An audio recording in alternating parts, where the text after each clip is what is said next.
Okay, welcome attendees to the forum.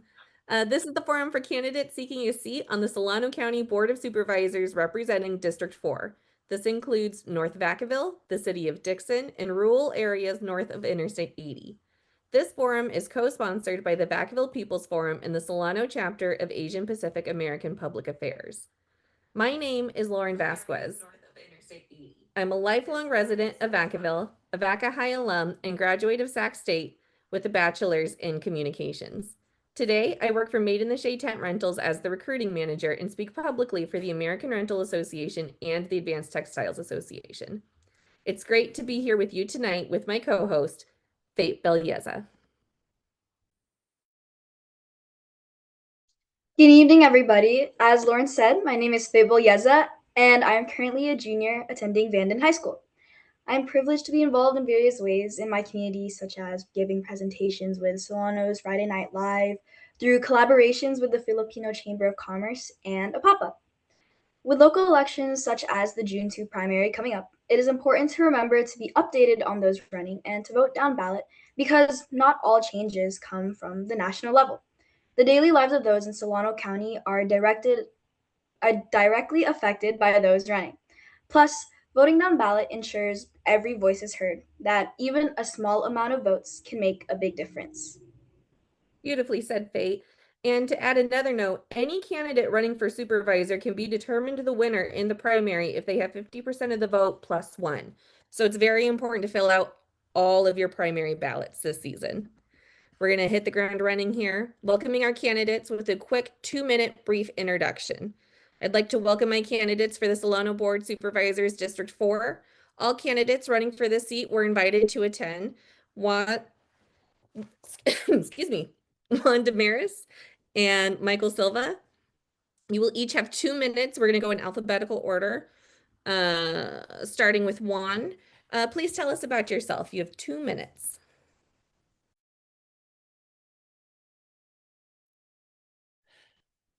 Good evening. My name is Juan Desmarais. Quickly, I was born in Southern California, Ventura County, in Orangefield. My parents ended up losing custody of me, and I was adopted by the age of 1.5. By the time I was 10 years old, I was moved up here to Vacaville into a group home. My adopted parents and I didn't get along.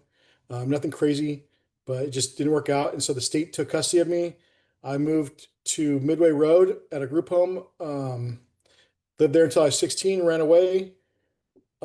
Because of the wonderful people of Vacaville, I was able to finish high school, go to church, rent rooms, and then I joined the Marine Corps, did 4 years honorably with the Marine Corps as an infantryman, made it the rank of corporal, probably one of the best decisions I ever made. After the Marine Corps, I joined law enforcement as a Solano County Sheriff Correctional Officer, and then went on to serve 10 years on the highway patrol in the Oakland-Richmond area.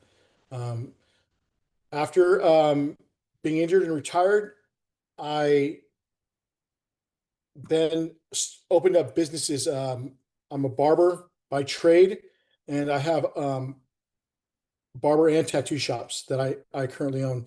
I'm the father of 6 children. I have a beautiful wife. We lived in Vacaville most of our lives, but then we just currently moved to Dixon. So I'm now a resident of Dixon for the last 2 years and involved heavily with the Marine Corps League here in town in the county. I'm the commandant of the Marine Corps League at this point. My brother Joe and I founded the Marine Corps League about 3 years ago, and heavily involved with sports in Vacaville, in Fairfield, and in Dixon.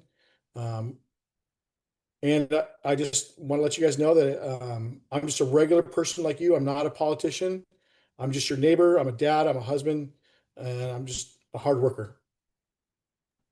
Excellent. Thank you so much, Juan. Mike, we're going to go ahead. We're going to pivot to you now. 2 minutes. That music. Thank you all for putting this on for us, and special thanks to Juan for stepping in. I think it's important and admirable that you have folks who want to step up and represent people, always actively engage and actually listening and engaging the people that we're committed to representing. So that said, that's particularly important to me because one of the biggest things I've seen as an elected official since 2018 from school board, now as a city council and current vice mayor, is that we have elected leaders and leaders in different organizations that really put themselves first and not put the mission that they're there to help enforce.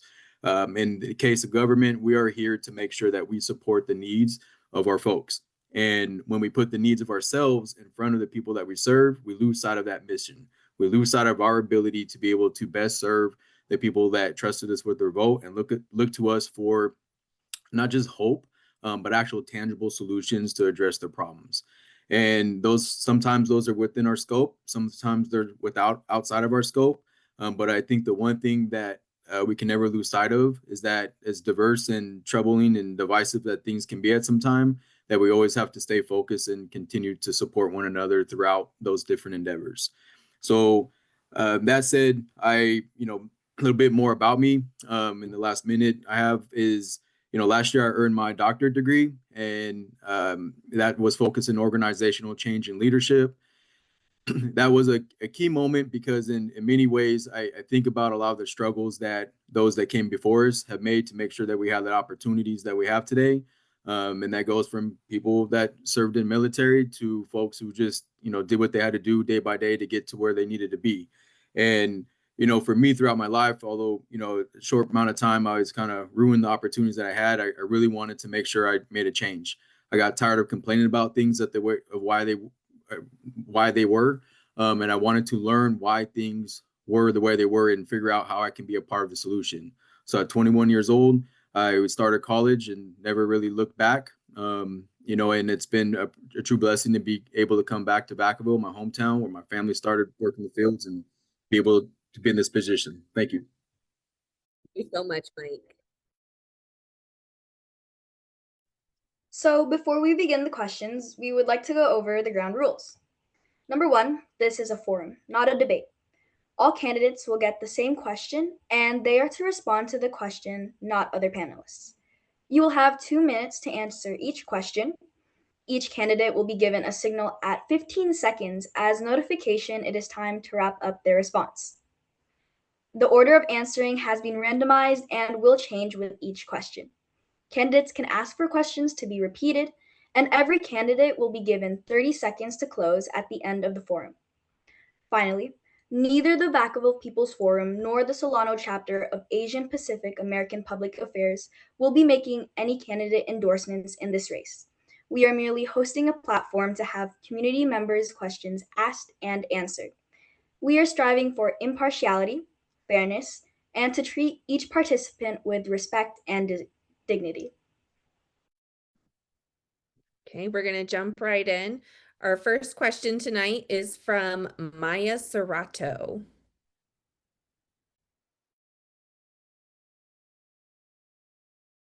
Hi, my name is Maya Serrato. Currently, I'm a junior at Vanden High School in Travis Unified School District, and my question is, what does a supervisor do, and what made you want to run for this position? Thank you. Okay, excellent. Michael, we're going to start with you on this one.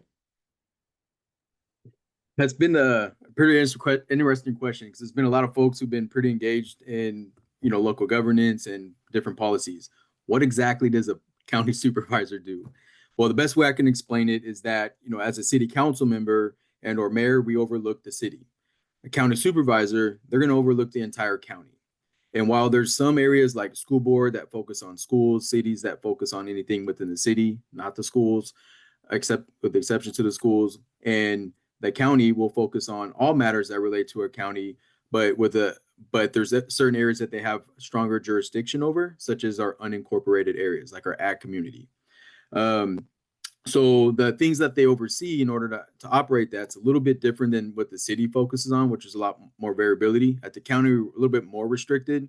There's a huge emphasis on safety, particularly with their sheriff department and the whole judicial system, as well as there's a large effort to focus on anything to do with health and human services.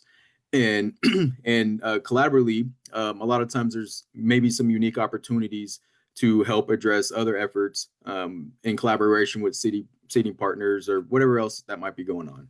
So why I'm deciding to run for county supervisor relates to my opening is that, the way I see it, there's some things that it's not necessarily a want. It's really a duty.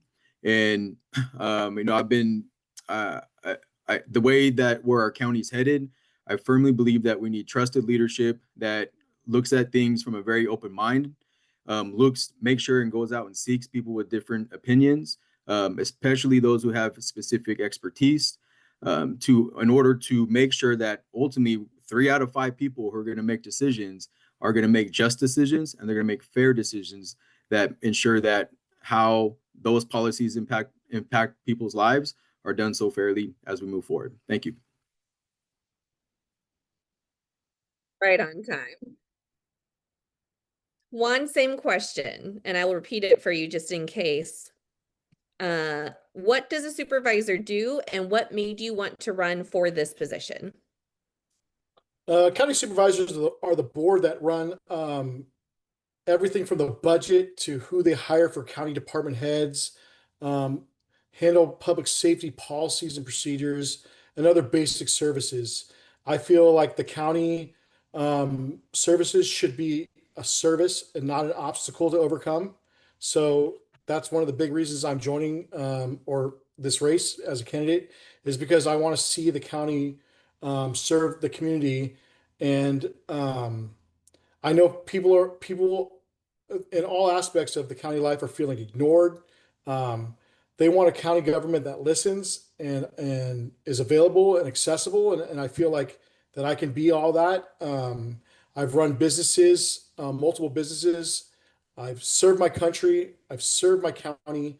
I've served my state, and I still continue to serve my community as a barber in town. And I listen to a lot of people, and I have my ear to the ground about like what's going on. And that's everyone, not just conservative people, not liberal people, not just old or young. I listen to everyone, and I get a piece of everyone's mind. I'm here to be practical. I want to budget the balance the budget. I'm sorry. And I also want public safety to be a top priority, and affordability to be a top priority. And I don't like when the good old boy system or the pay to play system. I'm sick of it. I've been watching it, and I've been on the sidelines for my whole life up here, at my adult life, and I think it's time to jump in and actually show a good example of being someone who has integrity and principle in this position of as a supervisor. Excellent. Thank you so much for answering that question, and thank you again to Maya for submitting it. So our next question will be presented by Ed, a Vacaville resident. Hello, my name is Ed, and I have been a Vacaville resident for the past 16 years. The actions of our elected officials can have benefits and consequences for generations to come. What is your vision for Solano County District 4, as well as the rest of Solano County, in the next 4 years? If elected supervisor, what policies will you enact or promote in order to get Solano County to where we need to go?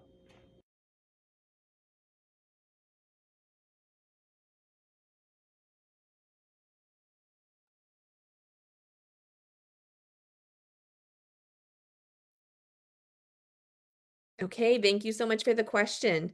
In case the question needs to be repeated, the actions of our elected official, I apologize, the actions of our elected officials have benefits and consequences for generations. What is your vision for Solano County District 4 and the rest of Solano County in the next 4 years? If elected supervisor, what policies will you enact or promote in order to get Solano County where we need to go? Juan, we can start. Okay, thanks for the question. My vision for Solano County, it includes a government that does the basics very well. Public safety, mental health, addiction, homelessness. But we also have to remember we have infrastructure that just needs to be updated and cleaned up. Flood control issues, water issues are going to be a major thing. Policy wise, I'd probably push for more, performance-based budgeting, over like wasteful spending. We need to do what actually works and not what, and stop funding things that don't. I think streamlining things such as like business licenses, permits, stuff like that could really help our small businesses and agriculture, as well as homeowners. All homeowners in this district pay property taxes, and that's a big responsibility to utilize the property tax for the county and budget it correctly. I think we need to also look to our community for input before we make decisions. We definitely have to get the facts, but I feel like input is more important. You know, I'm not a farmer, and I'm not someone who lives in the rural area, and I want their input. I want to see what their lives are like, and I want to help um, develop a good community for them to be in. And yeah, so that's really what I feel we could really focus on. And also, you know, I just don't want to feel like the developers can just come in here and throw some money around at the Board of Supervisors and then just get approved for everything. It's not, this shouldn't be a rubber stamp. This is an actual job, and there needs to be yeses and there needs to be nos. And I think that the leadership has always rubber stamped yes without looking at consequences. And so we need to stop that and have a real leader that's willing to make tough decisions. And that's it. Thank you so much for that, Mr. Desmarais. Mr. Silva, your response? Yeah, thank you. So we're talking about a 4-year plan. I mean, one of the biggest things that our county is going to face is the severe cuts due to the quote unquote big beautiful bill. There are certain mandated required services that our county must provide, and if we don't have the funding, or folks who no longer qualify for Medi-Cal, it's now up to the county to provide that. That in itself, I've talked to county staff. They're still not clear on what number that would be, what number of people that would be. Therefore, it's hard for them to figure out what cost that would be. So really that first year, coming into our next fiscal year, is really going to be a pivotal moment to really understand where exactly we're at and the impact to human lives that all that's creating. That said, we have to find ways to generate revenue. We have to find ways on how we better collaborate and partner with our cities. And we have to find ways on how we do things from a more regional perspective where it saves across the board. If you talk to most people, they can care less if that's a school district issue or city council issue or a county issue. The reality is that it's a people's issue. It's our people as citizens, it's our issue, and we need help from our leaders, particularly those in whatever facet of government agency that they work with, to help us address those problems. So part of that, coming up with a regional economic development strategy plan that is beyond just only California Forever. I'm telling you, it's been so frustrating being on city council where a lot of discussions have been about how California Forever is the one and only thing that's going to save us. That is ignoring the rest of our entire economy. Our agriculture community has been the one consistent thing since its inception, and we have to protect our ag land, which means we have to protect our water. It is a nonpartisan position, and even if it wasn't, I don't care if it's a Democrat rule, I don't care if it's a Republican rule. If it's a stupid rule or law, we need to pull together as a community to say, hey, that law needs to stop. So moving forward, we're really looking forward to keeping us together to address our issues. And while we're on the topic of small farms and small business, I'd like to present our next video from Justina. Hi, my name is Justina. I'm a local farmer in Solano County, and thank you guys so much for your time. I'm so excited to ask a question. So my question is centered around local business and small family farms, or small farms in general. So as a small farmer in Solano County, I see the role that local farms and small businesses play in community health, resilience, and connection. But I also see how difficult it can be to operate within systems that weren't built with us in mind. So what I'm talking about there, referencing there, is I feel like sometimes the permitting and the process of which it takes to get permits and the conditions sometimes can be cost prohibitive to businesses, as well as the time that it takes to understand these permits and the back and forth, and we don't have departments or lawyers that we can send to figure these things out for us like big corporations do, right? So for me, I guess my question is, with California losing farms and agricultural land each year, how do you plan to protect and invest in small local agriculture and small businesses and ensure it's valued as much as new development in shaping the future of this county? What a good question from Justina. Michael, you get to start. The last part of her question got cut off, but I think that the question is, she brought up a couple points there. So one on how we support it, but I want to go back to the comments about she was making about permitting. That's been a big struggle and a big deterrent from anything from people just trying to do small scale community events to celebrate the diversity that they have or whatever their issue is. And in these United States, that just frankly shouldn't be the case, particularly in California. On that said, one of the things that we should do as county supervisors, as whoever's in that position, is to bring together focus groups to identify where are the gaps within these processes that we're failing our small startup businesses or our small businesses. There's nothing wrong with people wanting to move up, as far as their prosperity goes, but we have to allow a process that's efficient and effective that works for people. If not, all we're doing is supporting folks who quite often maybe aren't really committed and have shown that they're not committed to reinvesting back into our community. That said, one of the things about how we can go about supporting our small farmers, in addition to things like farm stands and whatnot, one thing I've been really frustrated with when we look at our city council budget, I don't know how many times we approve budgets that are going to massive budgets. I mean, it's, several $1 million that are going to contractors or whatever contracts they're going outside of our county. We need to find ways to keep those type of contracts in-house. And if that means developing our own to spearhead those type of companies, we need to create that, or to create some type of pathway that allows for people to prosper and grow into those particular roles.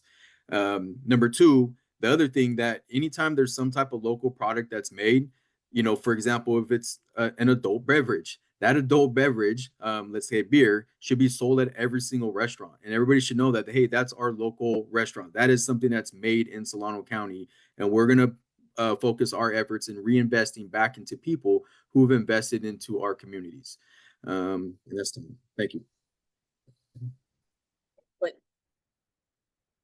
And before I pivot to Juan, I'd like to let both of you know that if just in case you need it, I do have the questions here if you need me to repeat it. So if something gets cut off, I'm available, and so is Fate to repeat that question. Juan, do you need me to repeat the question, or are you good to go?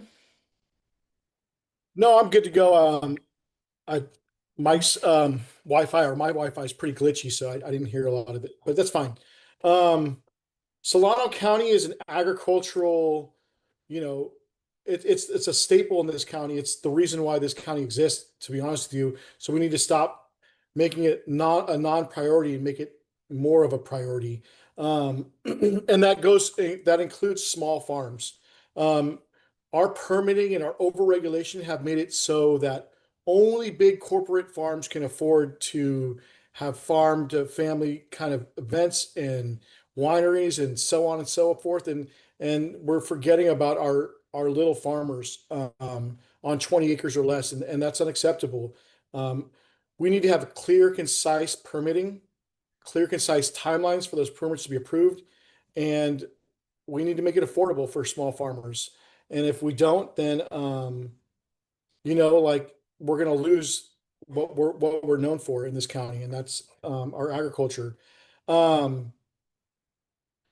We have to protect our ag, our green belts. We got to stop allowing like data centers and battery centers and developers to come in and try to have their way with our land. It's not right. It's not it's not the way that we're gonna get our residents in a better position. Small businesses, I'm not going to brag, but I know about small businesses here in this county. I own 5, and I've lost some. I've lost a couple, so I know how expensive it is.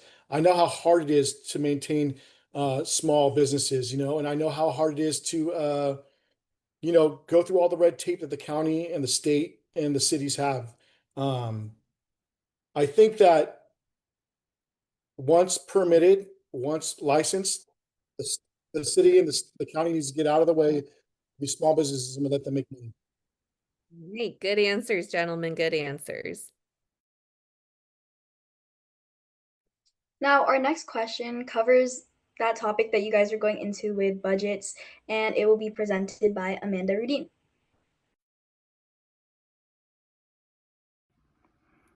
Hi, I'm Amanda Rudin. I'm a former planning commissioner with the city of Vacaville. Solano County is using prior year funds and one-time money to help balance its budget. Even if it's technically balanced today, what specific amount of new ongoing annual revenue would your plan realistically generate within 5 years without major new economic expansion? Please name the 2 top sources of that revenue.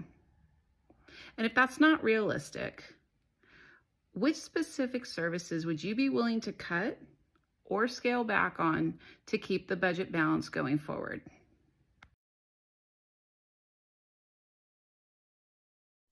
If any of you guys need the question repeated, I can repeat it for you. Okay, so starting off with Mr. Desmarais. All right. Well, I feel like whoever's elected in this next 4-year term is if they win the election, they're losing, because this big, beautiful bill is going to be detrimental to the county. And so whoever is going to go in there is going to have to make some serious decisions, and they're also going to have to, I think, have no aspirations for being reelected. It's a lose-lose situation, to be honest with you. We can try to develop our way out of it with California Forever, 65,000 homes, but I just don't think that's realistic. I don't think it's healthy for our water systems, our infrastructure. I don't think the residents of this county want it. So what do we have left? We can encourage small businesses to open. We can stop raising our city taxes. We can stop approving express lanes all the way through, back and forth through our county. And, that's the overwhelming consensus. Everyone's being overtaxed and overburdened, and all in the name of some money. So we need to make some big changes. We need to do appropriate cuts too. We have to freeze hiring in some situations. I think that, like I said, whoever's in charge of this county over the next 4 years is going to have one side or the other mad at them, and I'm willing to accept that too, and make decisions based on the future of our children. I think a lot of these politicians have been lifelong politicians, and they only care about the power, and they don't care about making decisions that are going to sustain us and cut fraud, cut waste, and yeah. Thank you so much for that. We'll now hear from Mr. Silva. Yeah, so the question is, how do we go about generating revenue? And it's never wise to balance any budget based on one-time revenue or one-time funding sources. And so, to the premise of that question, I think number one, it's maintaining what we have. We have generations of families that have established their family homes, their family land here. So the question is really bringing them as part of that conversation to understand what has worked in the past, what hasn't, and then bringing in our new folks, particularly our new generation, to understand what is it that they need in order to be more productive. One of the things that I think we need to figure out, how do we expand on our larger scale, is how do we foster and develop more entrepreneurship? One of the things that I'm pretty proud of on the city council side is having those type of conversations that led to eventually the Chamber of Commerce of Vacaville rolling out Lemonade Day. And that is a program in itself that helps foster the ability to understand what it takes to run a business for those people at an early age. I want to be able to expand that to where it goes beyond beyond just young folks, but how do we make sure that those concepts are applicable, wide and spread for all ages, all those who have aspirations. That said, there's got to be a network of information on how we set people up to succeed. If you have 9 out of 10 businesses failing within their first 3 years, that is completely unacceptable. What kind of data can we provide in order to help ensure that our local businesses are supported? So that's on the small scale. On the larger scale, I'm a biotechnology professor at Solano Community College. I love touring different companies to show them what their workforce is ready to handle. That's still going to take some time to actually develop and break ground. There's certainly factors that are making that a challenge. But again, it goes back to how do we protect our ag community, how protect the resources that we have, and how do we continue to foster more improved entrepreneurial opportunities. Thank you so much for that response as well. And thank you to Amanda for the question. Okay, for our next question, we do not have a video to share, so I will be reading it to you. This question is from Alexis, and the topic is ADA inclusivity.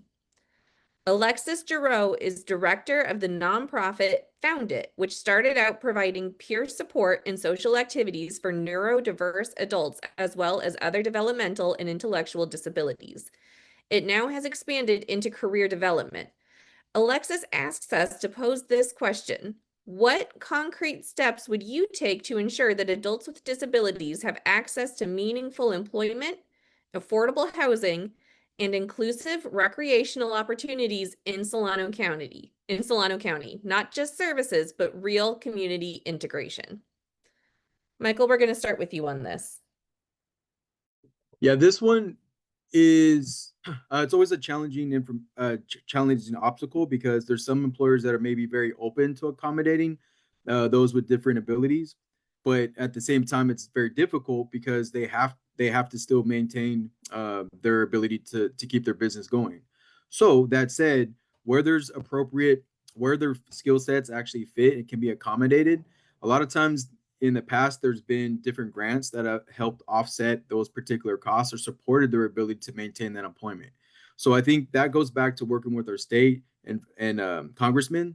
So our state assembly member, our state senator, our congressional elected leader, whoever that may be in the future, all working with those individuals to find funding that helps support both our businesses and to those who are looking to contribute and be the best that they can be is really key.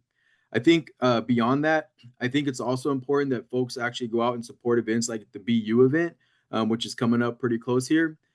Those are a great opportunity for people throughout our community to go and connect with those who are dedicated to making sure that people of all abilities have access to live the best life that they can live, and to see where we individually can find ways to support it. Within the government, the other question comes as far as government agencies working with our HR department to identify different areas and opportunities of where they can fill different services that in itself that fit their skill sets. And if there's certain skill sets that need to be developed, be able to identify and foster that. Again, as an educator, we take pride in the ability for us to do our best to set our students up to succeed no matter where their abilities are at, to help them prosper as best they can in order to help them achieve their goal. And I look forward to doing that as a county supervisor too. Thank you. Excellent. Juan, same question. All right. Well, I just want to make clear that adults with neuro disabilities definitely belong in our community. They should have a space with some meaningful work. They should have stable housing and not worry about that, as well as care as needed to participate in a day-to-day life in our county. I honestly feel like my adult nephew is Asperger's, and he's able to really manage that well in the state. I think the California as a state does really well. I think there's great funding in all these programs, and that's what we're going to have to look at for as far as going back to budgeting. Is we're going to have to maintain these services whether they're federally funded or not. Some concrete steps I would take include like maybe getting employers on board, nonprofits, to create and help support more. I mean, even churches, if we can get some churches on board to help with these costs and maybe care. And we should give incentives to employers. We should give incentives to um, people. And the other thing, I was at the county board meeting this last week, and one of the biggest employers is caregivers, and they aren't getting paid. They aren't even getting paid equally to the counties surrounding us. Napa and Yolo County pay our caregivers a lot better. So we need to figure out like a real contract with a real living wage for these caretakers who are asking to sacrifice so much for in this county. And I think that we definitely have to look at wages and housing and all that. And as far as accessibility, everything that's county funded should be ADA accessible. No, there's no room for negotiation on that. Okay, we're at time. Thank you very much. And thank you, Alexis, not only for your work in this community, but for submitting that question. Now, our next question will be presented by Anu Joel on the topic of health.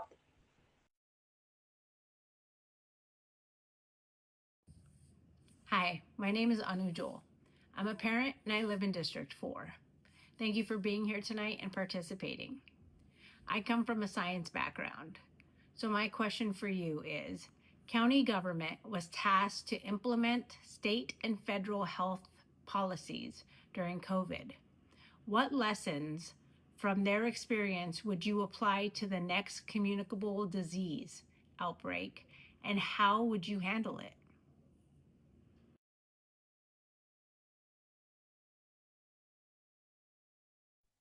That was a great question coming from them, and we're going to start with Mr. Desmarais' response.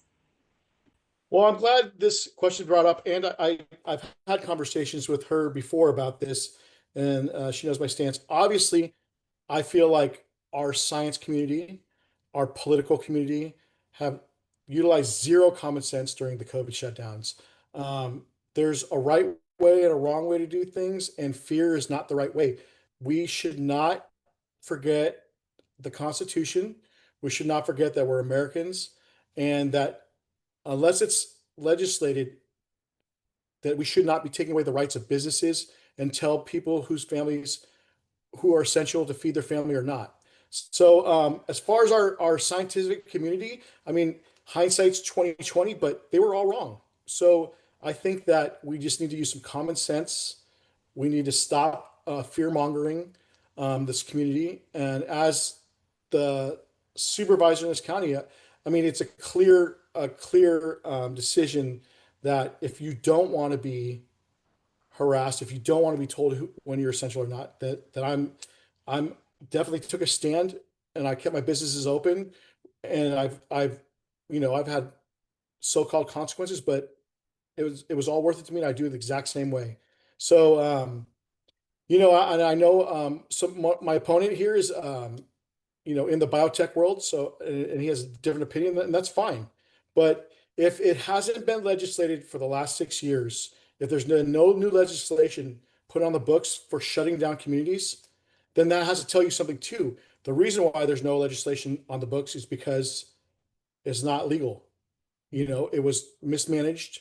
And so, yeah, obviously, like everyone has a right to mask up and distance or do whatever they want, but they don't have a right to tell their fellow community members to do it. If they live in fear, that's fine. It's not for everyone. Thank you.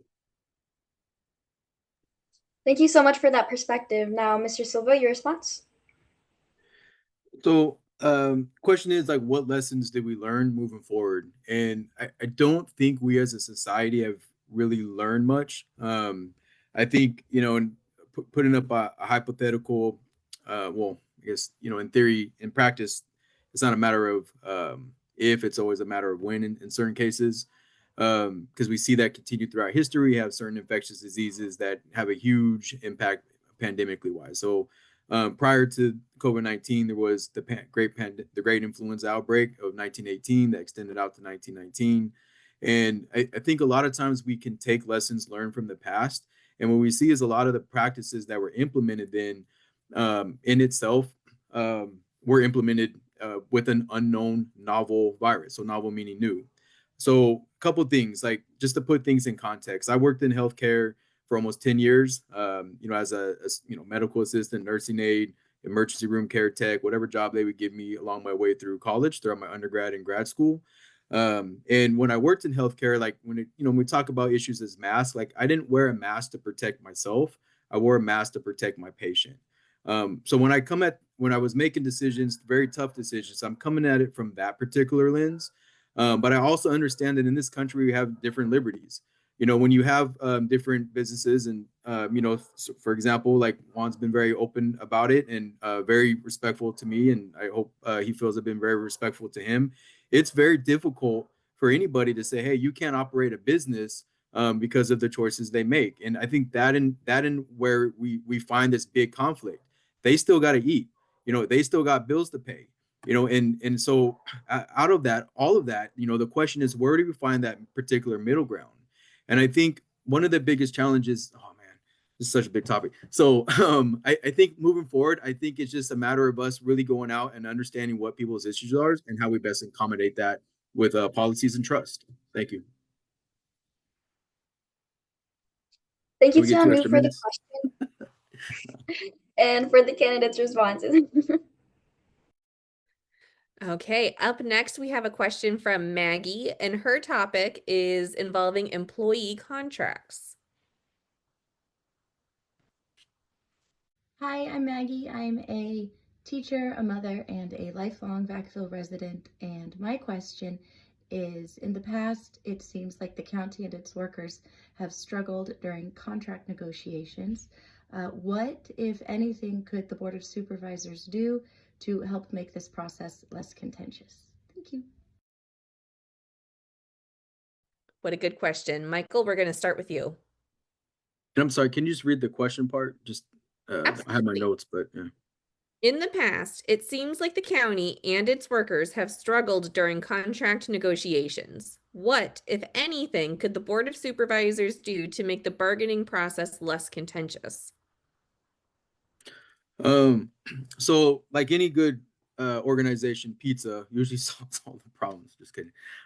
So I know I'm not supposed to make jokes, but check it out. I think one of the biggest things that I've done in my elected life is making sure that I reach out to the different bargaining groups, leadership, and making sure I'm talking to the actual workers. By doing that, I have a better pulse of where things are at, what's real, what's maybe not so real, and when I mean that, maybe being over embellished. So I have a better sense of where things are at, and making sure that we're doing that across all different sectors as much as possible. Because a lot of times, if you have one elected that's only focused on one particular agency, that can be extremely problematic because now they're making decisions in silos that now disenfranchise our other groups. And when we're talking about government, which above all related to the last question, how do we build more trust within the agencies that we're supposed to trust, our health and science community, our government, in order to make sure that people know that when we make decisions, it's coming from a fair and just perspective. I think it's imperative that we're very proactive in establishing those relationships and addressing those issues as they come up as best we can. So that way they don't consolidate all into one big thing. We're trying to figure out how to address a list of 100 things. But that's where we're at. So me moving forward, my suggestion on all of this is day one, when I get in there, again, I'm already on a 100-day listening tour. I've been listening to people every day, even beyond that. But it's really going out and making sure I understand, okay, what are these core issues? And if they have a list of 100 things that they're trying to address, okay, I need you to go back. I need you to prioritize what's your key top priorities that are easy wins and maybe hard wins. And then we sit down, we collaborate, and we start addressing some of those things that don't have to necessarily boil up in these bargaining components where people feel completely disrespected. Doing that, I think it absolutely shows that, hey, we're working together to try to overcome these obstacles together. Some of these things we can do, some of these things we can't, but we're all here together to make it happen. Juan, same question. Okay. I think the county board of supervisors has to remember, being a former Solano County employee, we have to remember that the people who are employed by the county are the actual ones delivering the service. And so we do have to be transparent with them. I've seen, their union strike. I've seen them have standoffs and prolonged negotiations. And, as a board member, I don't think we have the power to negotiate with them. There's other people who mediate that. But what we can do is we can give them clear expectations, and we can also be transparent with the employees. Like, hey, if the county's truly broke, and we need to truly tell them where we're at, where the county's at, what our budget looks like, so they can be realistic on their side of the negotiations as well. Of course, it's expensive to live in California, we're overly taxed and overly burdened, and so we want to give people that serve our county a living wage. We want them to be able to provide for a family and take care of their children. I think that I'd push for more earlier negotiations so everyone has the right time to get the financial projections out there. I'd also support like a regular check-in with the labor unions versus, like the county negotiating unions or members, not just during contract years, but outside of contract years. So these things don't come to a boiling point. I think if everyone's transparent on the board and is honest with the workers and not just pandering to the unions, endorsing them or whatever the issue is, that everyone can work with a clear lens and see what's on the table and what's not. Excellent. And thank you to Maggie for that very important question. And thank you for your guys' answers. Okay, so now moving on to our last question. It will be presented by Dr. Richard Chow, and it's about the appointment process. Hello, my name is Dr. Richard Chow, and I've been a resident of Vacaville for the last 18 years. My question is, supervisors have the role of appointing community members to county commissions. What criteria will you use to select members of the community to serve on these commissions as vacancies arise? Will you commit to promoting diversity in these commission appointments? How will you do that? Thank you.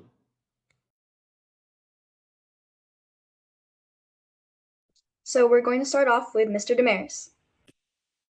Okay, I think that appointments on the board level are important, not only to help serve the board and have a better outlook of what we're dealing with. So as far as like diversity, I think the standard has to be meritocracy. We have to have people that are competent, that are maybe experts in a field that I'm not. And they have to be able to look at things, and the supervisors have to feel confident that they're the right ones to look at it. So it's going to be meritocracy based. Does that mean that we don't give everyone a fair shot at maybe being appointed? Absolutely, we should give everyone a fair shot. What we shouldn't do is we shouldn't have pay-to-play characters involved. If California Forever wants to put someone on our commissions and they have a lot of money and they're giving to my campaign, that should not be a reason to appoint on any level, on any commission, whether it's parks, whether it's schools, whether it's roads, whatever the commission is. It's not a pay-to-play system. It should be based on merit, and whoever the best person is for the job should get the job, whether they're black, white, female, male, Hispanic. It doesn't matter. Whoever's the best, whoever performs the best, and whoever comes as the expert is the one that I would appoint. And I wouldn't take it lightly. I obviously know that I don't know everything, and I would be relying heavily on these appointments to mitigate information and decisions that I have to make as a supervisor of the county. That's it. Appreciate that answer, Mr. Desmarais. Mr. Silva, your response? Great question. And it's been a hot topic the last few years on city council. We went from a process we switched to being able to where we as individual district elected representatives elected by our district would have more autonomy in being able to screen and select possible candidates that the mayor would go about selecting from and appointing, and then we as the council would ratify.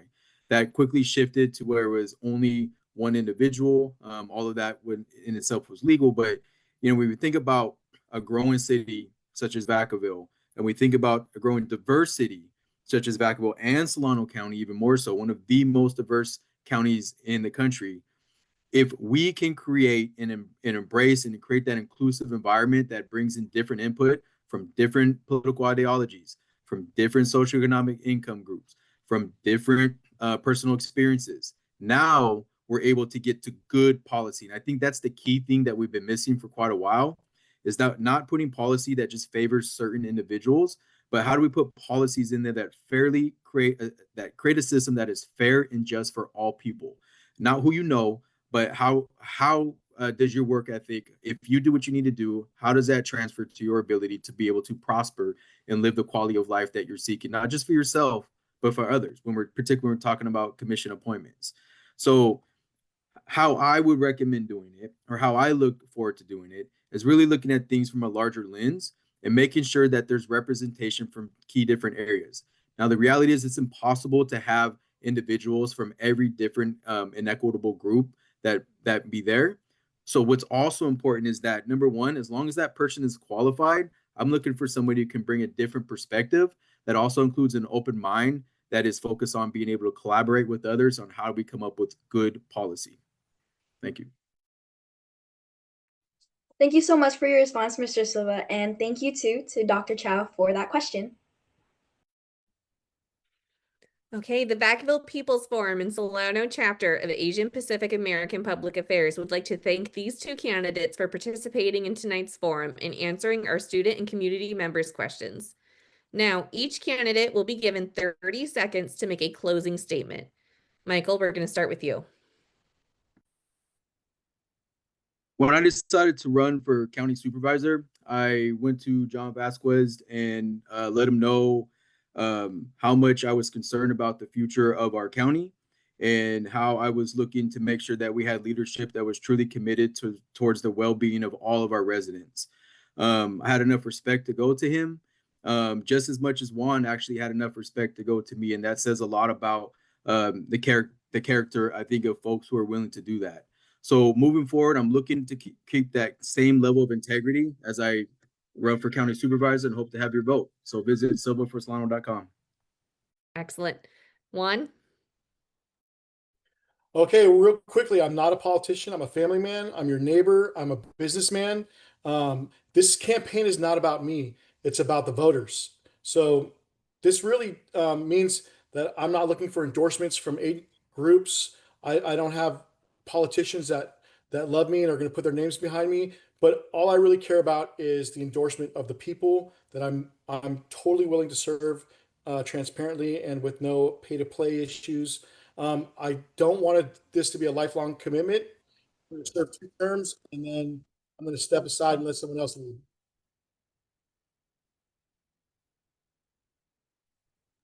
So thank you again to the candidates for participating. Thank you to my co-host Lauren, and thank you community members for watching. The video of tonight's forum will be available on the Vacaville People's Forum webpage and this Facebook page. Be sure to like the page so you get updates on future forums and events. You can find information about the June 2 primary election at the Solano County Register of Voters. Early voting by mail or drop-off begins May 4. And if you're not registered to vote, you can do so at vote.gov. Good night, everyone, and thank you so much again for watching.